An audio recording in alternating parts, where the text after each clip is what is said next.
근데 비유는 그 안에 나오는 등장인물이 다시 얘기하는 또 하나의 독립된 이야기잖아요. 그러니까 비유는 비유로서의 구성을 가지고 있을 수 있습니다. 그리고 그 자체로 딱 완결돼 버리고, 그러니까 그 구성을 파악하는 것이 이제 비유의 구조에 대한 겁니다. 이제 제가 역사비평의 한계를 말씀드리는 겁니다. 역사비평을 비난하는 것은 아니고요. 역사비평에서 소위 말하는 왕의 혼인잔치 비유, 그러면은 처음에 사람들을 막 데려와 가지고 들어오는 거, 그러니까 22장 1절부터 10절까지, 그 다음에 11절부터 14절까지, 그 다음에 예복 입지 않은 사람을 쫓아내는 거, 이거를 역사비평 학자들 중에서는 요거는 두 개의 비유가 합쳐진 것이다, 그런 말씀 많이 들으셨죠. 두 개의 비유가 합쳐진 것이다. 그래가지고는 비유를 따로 자꾸 해석하려고 그러는 경향이 있고, 그런데 우리가 만일에 이걸 통일된 거로 보면은 이 비유는 두 개가 합쳐져 가지고 하나의 플롯을 구성하는 겁니다. 하나의 완결된 구성을, 스토리를 구성하기 때문에 그 플롯 안에서 데려올 때, 안 온 사람 벌 줄 때, 그 다음에 데려오고 나서 어떻게 처리하는가 하는 것들까지가 전체가 하나의 구성을 가지고 있는 것으로 비유를 이제 이해해야 되는 것이고요. 이런 것과 비슷한 것이 교회에서는 물론 다 그러지만 양식 비평이나 그 자료 비평을 많이 하는 학자들은 탕자의 비유 같은 것도 둘째 아들이 다 돌아온 것으로 끝나는 것이 절정이고 좋다 이거예요.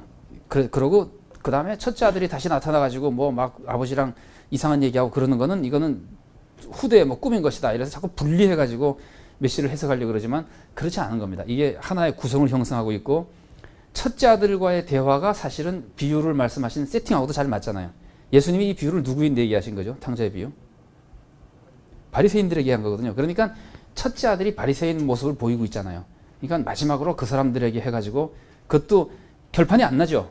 첫째 아들이 들어옵니까? 안 들어옵니까? 아무도 모르죠. 그죠? 들어온지 안 들어온지 모르죠. 아버지 말로 끝나버리거든요. 그러면 그렇게 끝내는 것의 그 매력, 굉장한 힘입니다.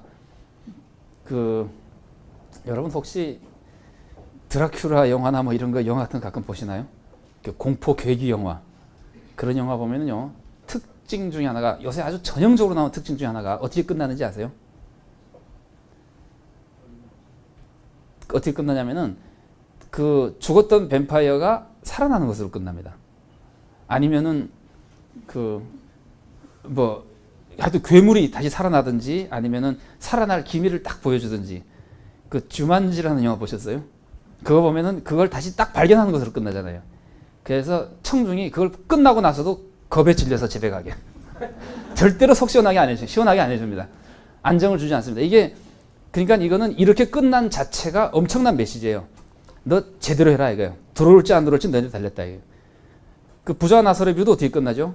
부자 나사로의 비유도요, 부자 지옥 가고 나사로 천국 가는 집 끝나는 게 아닙니다. 지상에 있는 5 형제로 끝납니다. 요놈들이 지금 앞으로 천국에 갈 건가 지옥에 갈 건가가 미지수예요. 이런 구조상의 테크닉 같은 것들을 그러니까 살려서 예수님이 그러니까 복음서 기자가, 아니면 예수님이 이 복음서 안에서 어떻게 지금 설교를 하고 있는가, 요청하는 게 무엇인가 하는 것들을 찾는 게, 구조 같은 것들을 살펴보면서